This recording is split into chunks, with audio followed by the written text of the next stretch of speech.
Pada kajian minggu yang lalu kita sudah mengatakan bahwa manakala ada orang sukses, maka tanyakan dua hal. Yang pertama, apa? Siapa ibunya, dan yang kedua siapa istrinya. Di manakala ada orang sukses, maka tanyakan kepada dia siapa ibunya dan siapa istrinya. Ini dua halnya penting. Jadi ini kita kajiannya masih menjelajahi berkaitan dengan orang-orang yang sangat baik jika dijadikan sebagai istri. Ini memang kita sedang mengajarkan kepada ajaran Islam bahwa kendati pun yang hadir di sini itu rata-rata memang usianya sudah lanjut, tetapi ini kajian kita karena ini akan diupload, maka ini adalah untuk mendidik anak-anak kita yang masih muda-muda di sana. Hari ini kaum muslimin rahimakumullah, kenapa madrasatul ula?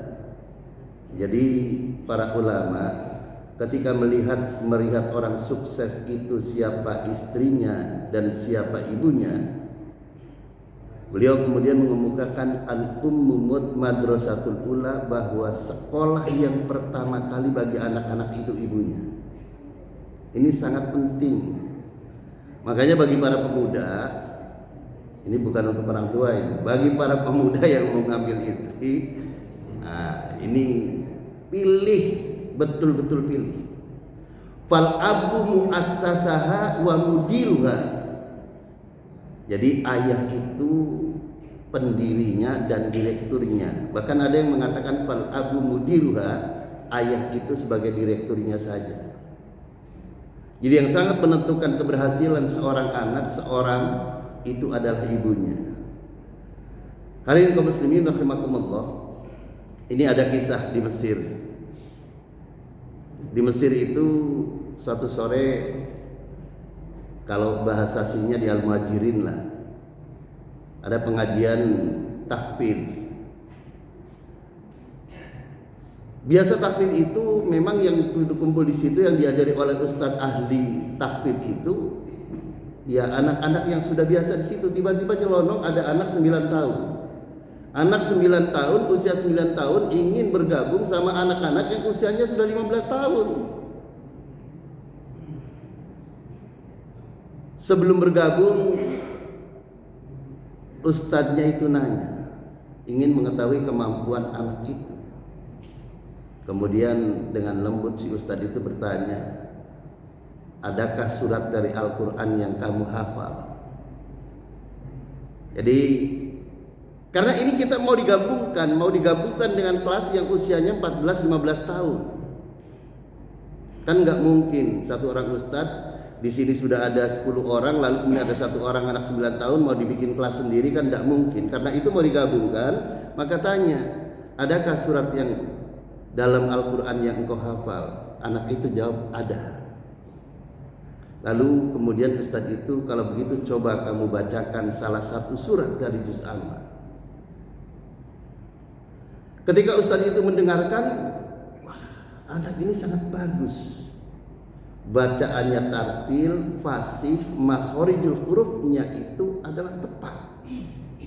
Padahal dia belum diajari oleh dia. Lalu ustadz ini mulai mengetes, apakah engkau hafal surat Al-Mulk, surat Tabar? Anak ini bilang, hafal ustadz, coba engkau bacakan surat Tabar, surat Al-Mulk.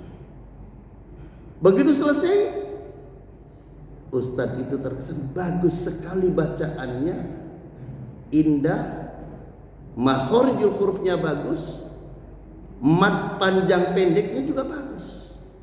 Ustadznya makin penasaran, apakah kamu hafal surat An-Nahl? Anak itu menjawab, ya Ustadz, saya sudah hafal surat An-Nahl. Begitu selesai membacakan surat An-Nahl, ustadznya makin penasaran, coba yang lebih panjang lagi. apakah engkau hafal surat Al-Baqarah?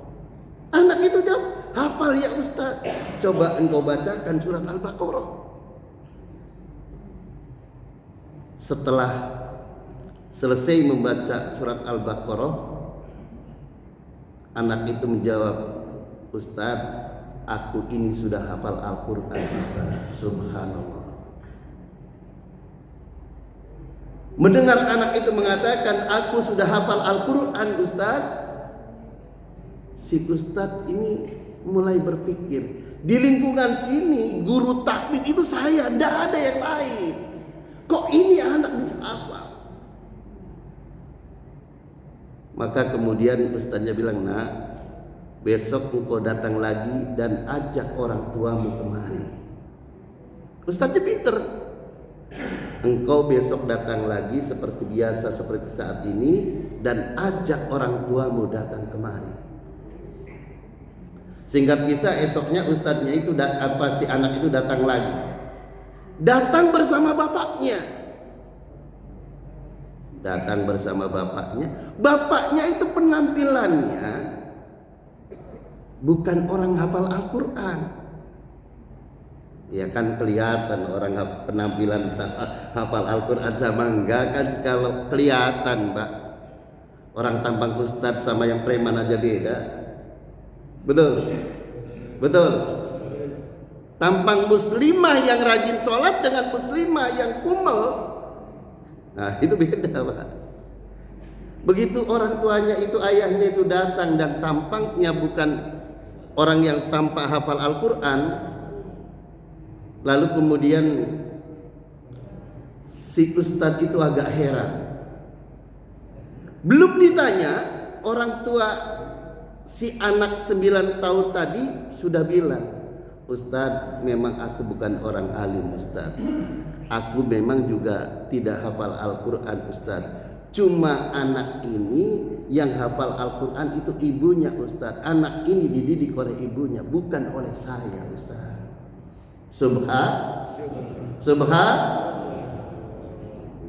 Ini si suami langsung bilang, Ustadz, di belakang anak ini ada seorang ibu yang sejak anak ini mulai bisa baca, mengucapkan lafaz ibunya itu sudah mengajarkan Al-Quran sejak usia 4 tahun. 4 tahun sudah hafal juz amma, sehingga 9 tahun anak ini sudah hafal Al-Quran. Alhamdulillah. Jadi ternyata Al-Quran itu mudah dihafal kalau ibunya hafal Al-Quran. Maka benarlah kata orang bahwa apabila ada orang sukses, tanyakan 2 hal. Yang pertama siapa ibunya, yang kedua siapa istrinya. Hadirin kaum muslimin